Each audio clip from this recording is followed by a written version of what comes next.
Moje ime je Mirjana Ćuskić. S vama u suštini razgovaram i u ime Helsinškog odbora za ljudska prava, organizacija u kojoj radim već 5 godina, a najčešće na pitanjima koja se zapravo odnose na mirovno obrazovanje i suočavanje sa prošlošću kada su konkretno mlađe generacije u pitanju, to jest uzrast od 15 do nekih 25 godina. U suštini naša organizacija i najviše se bavi pitanjima prava mladih, pa kroz neformalne aktivnosti zapravo sa mladima koje realizujemo mi se dosta i bavimo pitanjima etnocentrizma, ali generalno i načinima na kojima možemo uključiti i institucionalne aktere, ali i druge pojedince iz lokalne zajednice da se, da kažemo, uhvate u koštac sa ovim važnim društveno-političkim pitanjima. Pa nažalost, to je jedan od dominantnih obrazaca ponašanja u bosansko-hercegovačkom društvu. Dakle, nisu podijeljeni samo mladi, dakle, podjele postoje na različitim nivoima i one se zapravo najčešće i da kažem, mogu vidjeti u tim nekim svakodnevnim društvenim podjelama koje se odnose na pripadnost različitim etničkim grupama, dakle vjerske, dakle neke kriterijume ili kulturu, i ono što zapravo jeste važno da kažemo da je to nešto što mi svakodnevno vidimo i o čemu svakodnevno pričamo, ali istovremeno i kada imamo mogućnost da djelujemo i da kažem na neki način utičemo na neke promjene, mi i dalje zapravo, bilo da su izbori u pitanju ili neki važni društveni politički procesi, ostajemo, da kažemo, onako apatični i na neki način zapravo i sami bivamo važna karika u tom lancu, da kažem, etnocentrizma. Mi zapravo na izborima i dalje biramo političke lidere koji zapravo konstantno i svakodnevno propagiraju te, možemo ih slobodno reći, etnohuškačke politike, dakle politike različitih podjela.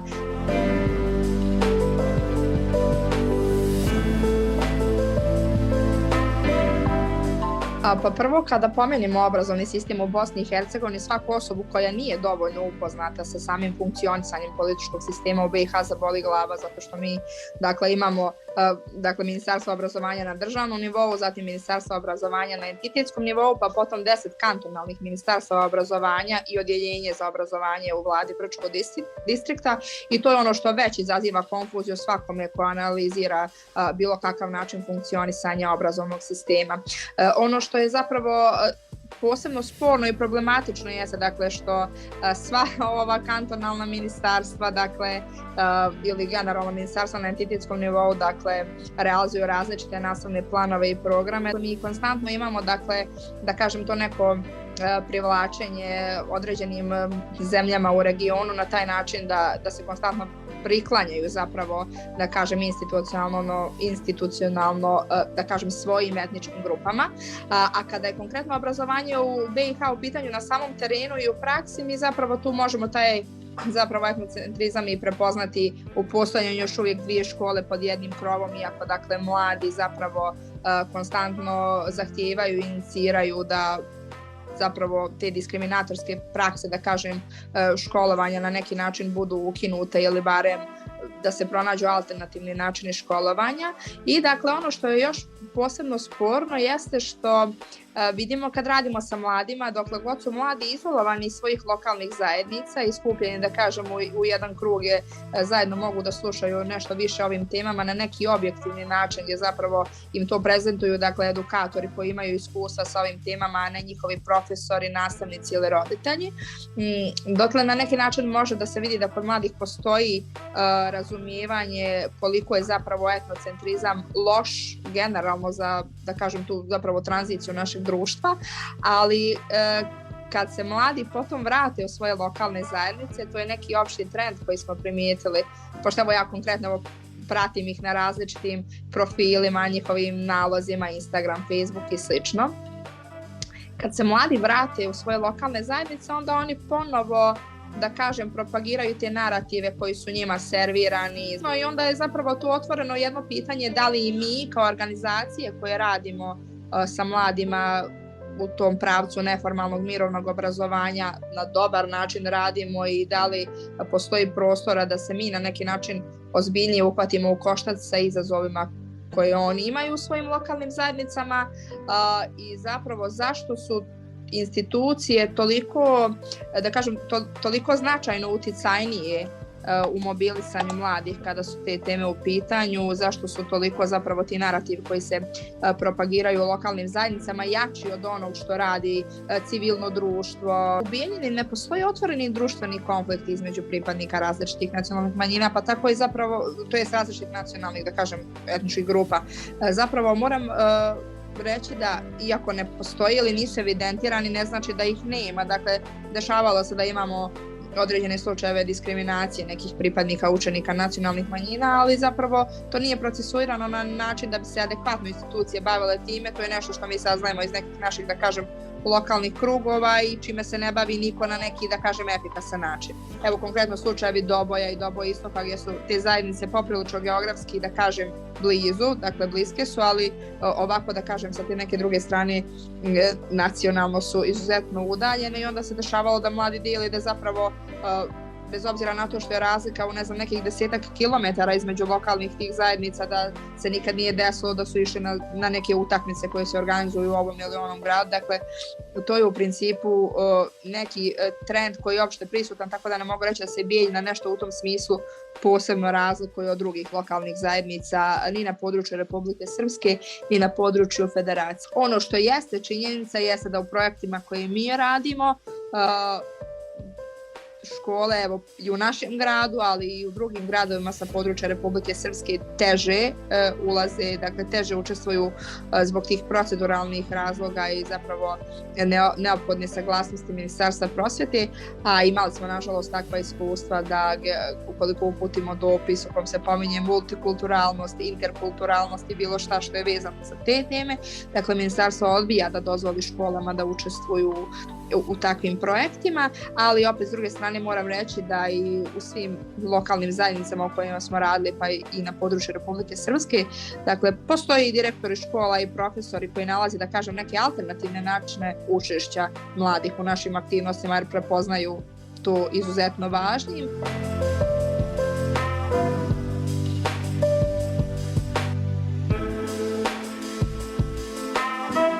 Zapravo nakon što je formirana jedna radna grupa, sastanke smo imali kako bi se zapravo kreirao taj priručnik, da bismo na kraju došli do toga da sve važne teme koje su se ticale zapravo etnocentrizma, dakle nekih, da kažem, izuzetno spornih sadržaja u udžbenicima koji mladi zapravo čitaju i iz kojih uče, da zapravo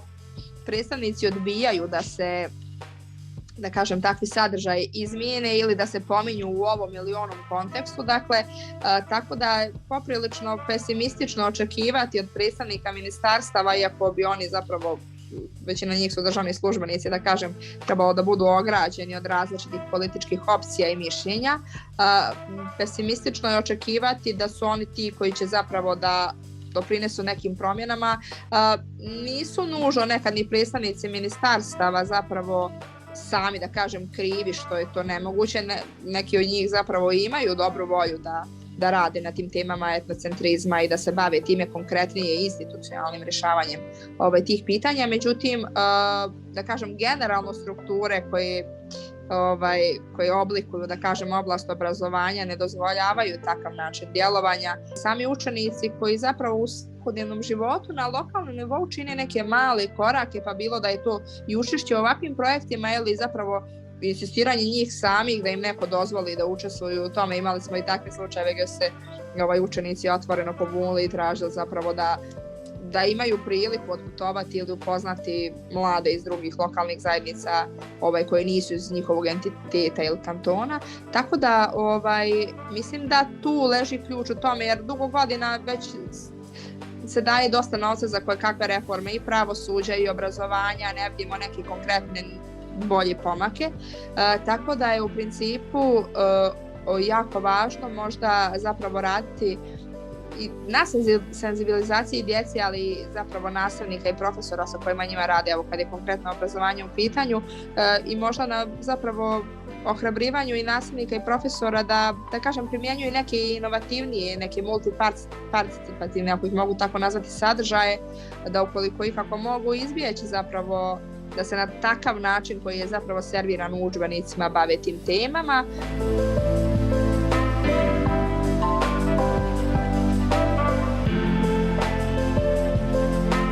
principu mislim da bi trebalo omogućiti nastavnicima i profesorima sa ovog područja da kažem vide šta rade njihove kolege u nekim drugim zemljama. Mislim da bi im trebalo omogućiti da zapravo više upoznaju različite mehanizme rada i neke pristupe koji bi se možda mogli primijeniti na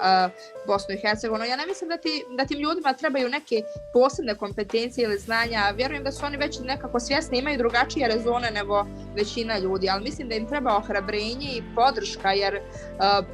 ima ih dosta koji zapravo i znaju kako bi i šta trebalo, ali nemaju podršku ni od svojih kolega čak. Ljudi su danas zaokupljeni, da kažem, prosto ostvarivanjem tih svojih egzistencijalnih potreba i oni za svako ko se bori za bilo kakvu pravdu ili učestvuje u nekom važnom procesu, evo kad su konkretno mladi u pitanju, ovdje se za takve ljude govori da su budale. Mislim da mi je potrebno omogućiti, da kažem, neku kvalitetniju razmjenu iskustva i možda zajednički rad sa svojim kolegama iz zemalja u regionu, a s druge strane mislim da više treba da se bavimo ovim drugim ljudima koji zapravo rade sa djecom, a imaju konkretno takve stavove i konstantno im propagiraju, da kažem, jednostavno te diskriminatorske i različite druge eticentrične te obrasce ponašanja. Mislim da bi njima zapravo više trebalo da se bavimo.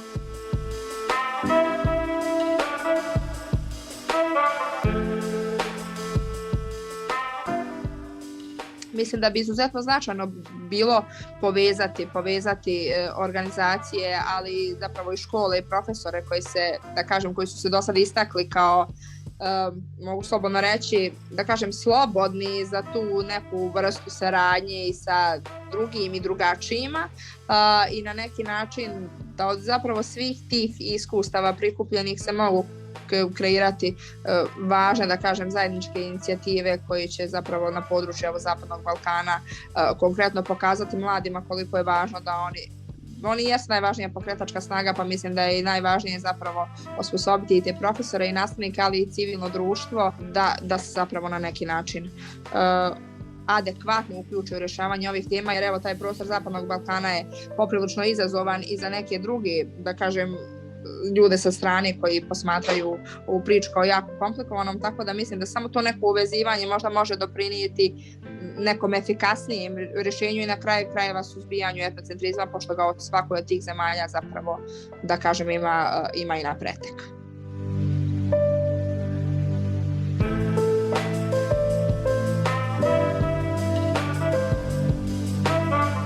Pored tih škola, možda i nastavnika i profesora koji su, da kažem, nekako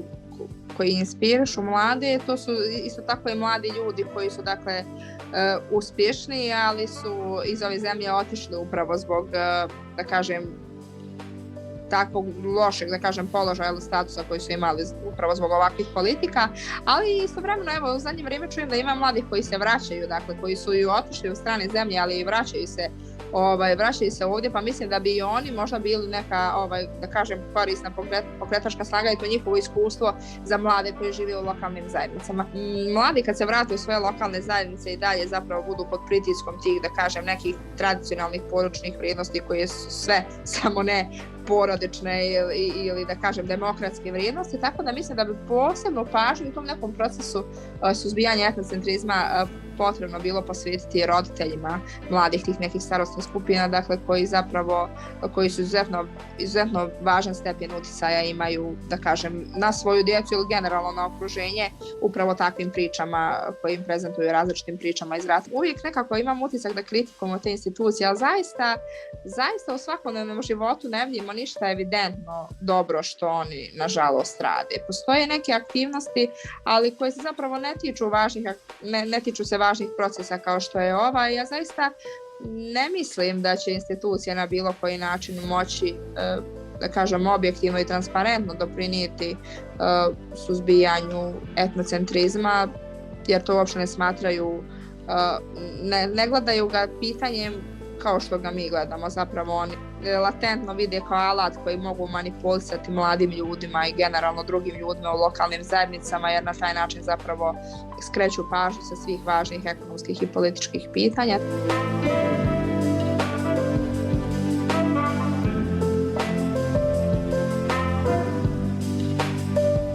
zaista nekim, da kažem, značajnim bogatstvom, ovako socijalnim kapitalom i smatram tu razmjenu iskustava sa drugim kolegama, dakle, i iz drugih zemalja i mislim da bi na neki način zapravo možda ti pristupi koje mi nismo ovdje u mogućnosti primijeniti, zapravo iskustva kolega koji su kreirali pristupe i primjenjuju ih u svojim zemljama možda bilo korisno predočiti i nama i uvijek je zapravo potrebno više mladih i u radu samih organizacija, tako da bih ja voljela da na neki način privučemo i više mladih koji se, da kažem, i volonterski, ali i na neke druge načine mogu uključiti u realizaciju naših aktivnosti.